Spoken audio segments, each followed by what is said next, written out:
बिस्मिल्लाहिर्रहमानिर्रहीम। अस्सलामु अलैकुम नाजरीन, खबरदान व्लॉग में खुश आमदीद। लाखों करोड़ों दरूद सलाम अल्लाह के आखिरी नबी हज़रत मोहम्मद सल्लल्लाहु अलैहि वसल्लम पर और उनकी आल पर। मैं एहसान इकबाल हूँ। जैसा कि आपको मालूम है कि पाकिस्तान के सियासी मंजरनामे पर पूरी दुनिया नज़र जमाए बैठी है और देख रही है कि जो आइंदा आने वाला सियासी ढांचा है वो क्या बनेगा और किस मुल्क के लिए वो बेहतर साबित होगा। लेकिन गुज़िश्ता कुछ दिनों से अमेरिका और बरतानिया के सफ़ीर जो हैं वो मुलाकातें भी कर रहे हैं और ये जो मुलाकातें हैं सिर्फ उन लोगों से हो रही हैं जो पीटीआई के ख़िलाफ़ हैं, इमरान खान के ख़िलाफ़ हैं। लेकिन अभी तक कोई बाकायदा मुलाकात जो है वो पीटीआई के साथ तय नहीं पाई या उस तरह की मुलाकात जो है वो अभी तक तहरीक इंसाफ के साथ नहीं हो सकी। लेकिन चूँकि परवेज़ लाई साहब ने एक ख़बर दी थी पिछले दिनों कि इमरान खान साहब से जो इदारे हैं, आलमी इदारे हैं, उनके लोग मिलते हैं, लेकिन उसकी तरदीद भी की गई बड़े लोगों की जानिब से। लेकिन अभी तक वो जो ख़बर है वो अपना दम नहीं तोड़ रही और अपने पूरे होशो हवास के साथ वो ख़बर मौजूद है। आज मैंने आप लोगों के साथ एक वेबसाइट है इंटरसेप्ट, उसकी एक स्टोरी है उन्होंने लगाई है। इससे पहले भी उन्होंने साइफर के हवाले से स्टोरी लगाई थी, लेकिन अब जो उन्होंने इंटरसेप्ट ने एक स्टोरी लगाई है ये बड़ी अहम है और हैरान कुन है। वो ये है कि 11 जो अरकान हैं कांग्रेस के, जो सेनेटर है अमेरिका के, उन्होंने वज़ीर ख़ारजा, अमेरिका के वज़ीर ख़ारजा को ख़त लिखा है और कहा है कि पाकिस्तान के सियासी मंजरनामे पर नज़र डालें और इंसानी हकूक़ पर नज़र डाली जाए। जिस तरह से पाकिस्तान में इंसानी हकूक़ की पामाली हो रही है उस पर नज़र डाली जाए। और उन्होंने इंसानी हकूक़ का एक एक्ट है जिसे ग्राहम ली का नाम दिया गया है और ग्राहम ली के नाम पर वो एक्ट बनाया गया था। और ये जो एक्ट है ये इंसानी हकूक़ का एक्ट है और उसका हवाला देते हुए इन 11 अरकान ने कहा है अमेरिकी वज़ीर ख़ारजा से कि इंसानी हकूक़ जो हैं वो पाकिस्तान में पामाल हो रहे हैं, वरना अगर ये इंसानी हकूक़ की तरफ तवज्जो नहीं देते तो जो फ़ौजी अमदाद की जाती है पाकिस्तान की वो रोकी जाए। और ये भी कहा कि इमरान खान को सज़ाए मौत का ख़दशा है। कल मैंने आपको कहा था कि जस्टिस आमिर फ़ारूक साहब ने भी ये बात दोहराई थी जब इमरान खान की ज़मानत मुस्तरद की कि जो दफ़ात इमरान खान के ख़िलाफ़ लगी हुई हैं उनसे इमरान खान को सज़ाए मौत भी हो सकती है और उम्र कैद की सज़ा भी हो सकती है।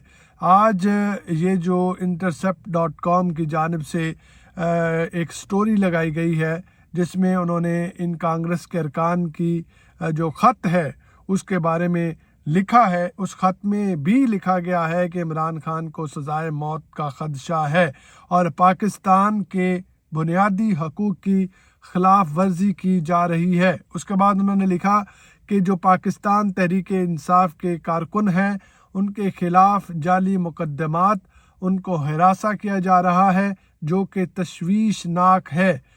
फिर उन्होंने लिखा कि अगले साल इलेक्शंस आ रहे हैं मगर सबसे बड़ी जमात के लीडर उसको जेल में बंद कर रखा है।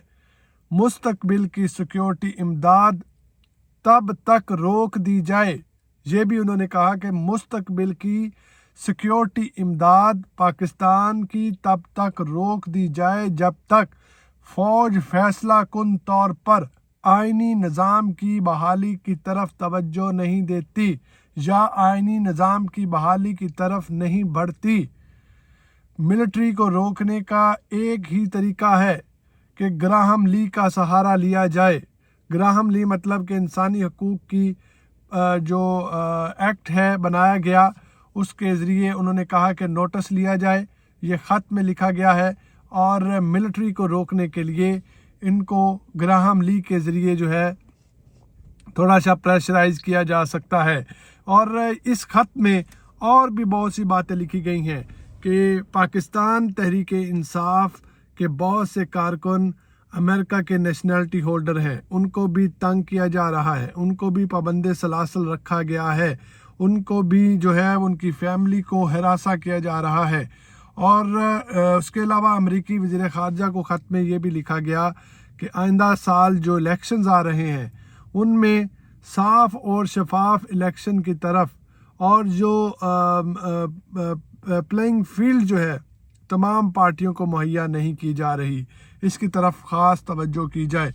तो कहने का मतलब ये है इस ख़त में जो पिछले दिनों फ़ौजी अदालतों का क़याम जो है उसको ज़रूरी करार दिया गया, वो सब आपके सामने है। और ये जो ख़त लिखा गया है इसका सारा मंजरनामा आपके सामने है कि ख़त में भी ये कहा गया कि इमरान खान को फांसी लगाए जाने का ख़दशा है, मिलिट्री को रोका जाए। और फ़ौजी अदालतों का क़याम क्यों ज़रूरी है कि फ़ौजी अदालतों के ज़रिए से वो जो चाहें कर सकते हैं, सिविलियंस के मुकदमात जो है वो फ़ौजी अदालतों में चलाए जा सकते हैं, जैसा उनका दिल चाहे वो जो है वो फ़ैसला कर सकते हैं। उसके अलावा जी इस वक्त पाकिस्तान की जो सूरत हाल चल रही है, सियासी मंजरनामा है, तोड़ फोड़ है, लेकिन अभी आज एतवार है, बहुत से इदारे बंद हैं, लेकिन वो जगह खुली हैं जहां पर बैठकर गपशप की जाएगी, डीलिंग्स की जाएंगी और जो ख़बरें हैं वो इधर उधर की जाएंगी। और उन लोगों का जो मुलाकात का सिलसिला है वो जारी और सारी है कि किस तरह से पाकिस्तान तहरीक इंसाफ को खुडे लाइन लगाना है और इलेक्शन से पहले पहले इमरान खान जो है वो बाहर ना आ पाएँ। और मौलाना फजलुर रहमान साहब जो हैं वो बड़े परेशान हैं और उनका ये खुला मुतालबा भी है कि हम अगर आप चाहते हैं कि इस्टेब्लिशमेंट के साथ चलें तो हम चलने को तैयार हैं, लेकिन इमरान खान को साइड पे करें, इमरान खान को बिल्कुल ही साइड पे कर दें। और अगर इमरान खान को आप एक तरफ नहीं लगाते तो हम आपके साथ नहीं चल सकते। तो नवाज़ शरीफ साहब जो हैं वो खुल्लम खुल्ला कह रहे हैं कि हमारी तो डील हो चुकी है, लेकिन ये डील किस अंदाज से हुई है। जब नवाज़ शरीफ साहब वापस आए तो उनके खिताब में आप ये बात वाज़े देख सकते थे कि उन्होंने इस्टेब्लिशमेंट को भी ललकारा, बहुत सी बातें की कि मुझे बाहर भेजा गया, जब भी बुरा वक्त आता है मुझे बुला लिया जाता है, मैंने 1 रुपए की करप्शन नहीं की, मेरे ऊपर जुल्म किया गया। लेकिन आज जो डीलिंग्स हुई हैं या जो उनकी बातचीत चली है या कुर्सी पक्की की गई है वो किसके साथ की गई है, अगर इस्टेब्लिशमेंट ने उनके साथ इतने जुल्म किए हैं। तो ये तमाम बातें बड़ी अहम तरीन हैं। और पाकिस्तान तहरीक इंसाफ की जो कॉर्नर मीटिंग्स हैं वो जारी और सारी हैं। शेर अफजल मरवत साहब जो हैं वो काफ़ी कोशिश कर रहे हैं लोगों का लहू गरमाने का, और खैबर पख्तूनख्वा वाली साइड पे बहुत से लोग बाहर निकलना भी शुरू हो चुके हैं। और अब भी पंजाब वाली साइड पे कोई इतनी कॉर्नर मीटिंग्स जो हैं वो नहीं चल रही, और जहाँ पर होती हैं या इजाज़त मिलती भी है तो वहाँ पर भारी तादाद में नफरी पहुँचती है और उस कॉर्नर मीटिंग को ख़त्म करवा दिया जाता है। तो लेवल प्लेइंग फील्ड की जो बात की जा रही है, अभी तक सिर्फ नवाज़ शरीफ जो हैं उनको लेवल प्लेइंग फील्ड दिया जा रहा है। और जो पीपल्स पार्टी है वो तो सेफ हैंड है, वो उस तरफ ही खेलती है जहाँ पर उनको मालूम हो कि ये जो मामलात हैं वो बेहतर रहेंगे हमारे लिए, और सिंध जो है अगर उनको मिलता रहे, उनके पास रहे, तो पीपल्स पार्टी चूंचना बहुत कम करती है। तो अपनी दुआओं में याद रखिएगा। ये बड़ी अहम तीन खबर थी जो मैंने आपके साथ शेयर की है। अभी देखते हैं कि इसकी तरदीद जो है वो आती है या नहीं आती। खुदा हाफिज़।